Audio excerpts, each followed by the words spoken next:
Hello friend, দেখো আমি আজকে কী করেছি। আজকে আমি মা বিপত্তারিণী পূজা করেছি। সকাল সকাল স্নান করে নিয়েছি, সব কাজকর্ম শেষ করে এখন এই যে আমি পূজার তৈরি করছি।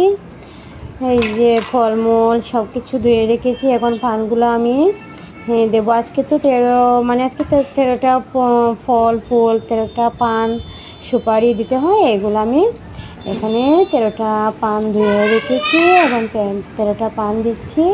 13টা আস্তে সুপারিও দিব। আর সবাই তো আজকে নিশ্চয় করেছো। আচ্ছা, আর দেখো আমি কীভাবে করছি।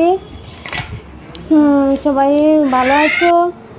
হ্যাঁ, এখন আমি সবজি কাটছি, একটু ভোগ রান্না করব।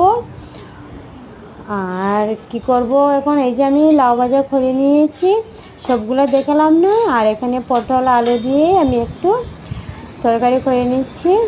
আর এখন এই যে আমি আমার শিব বাবাকে স্নান করিয়ে নিচ্ছি, আমার ঘরেই শিব আছে। এখন এই যে বিপত্তারিণী পূজা করছি, এখানে আমি সাজাচ্ছি ফুল দিয়ে। দেখুন বন্ধুরা, আজকে অনেকটা ফুল এনেছে, আমাদের গাছেরও আছে, কিনেও এনেছে।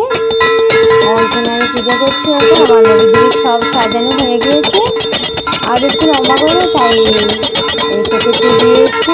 সব কিছু আমি দেখাই নাই। আর এখানে এখন আমি পাঁচালি পড়ছি। এই যে আমার মেয়েরাও বসেছে আমার পাশে, আমি এখানে পাঁচালিটা পরে নিচ্ছি। আমি তো পাঁচালি পরে দিয়েছি।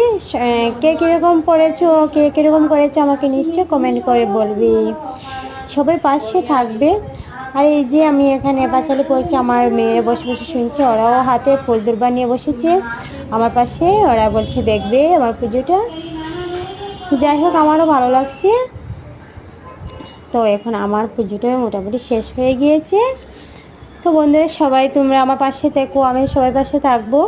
কমেন্ট করে বলবি আমার ভিডিওটা কীরকম হয়েছে। জয় মা বিপত্তারিণী জয়। সবাই ভালো থেকো, সুস্থ থেকো। Bye bye.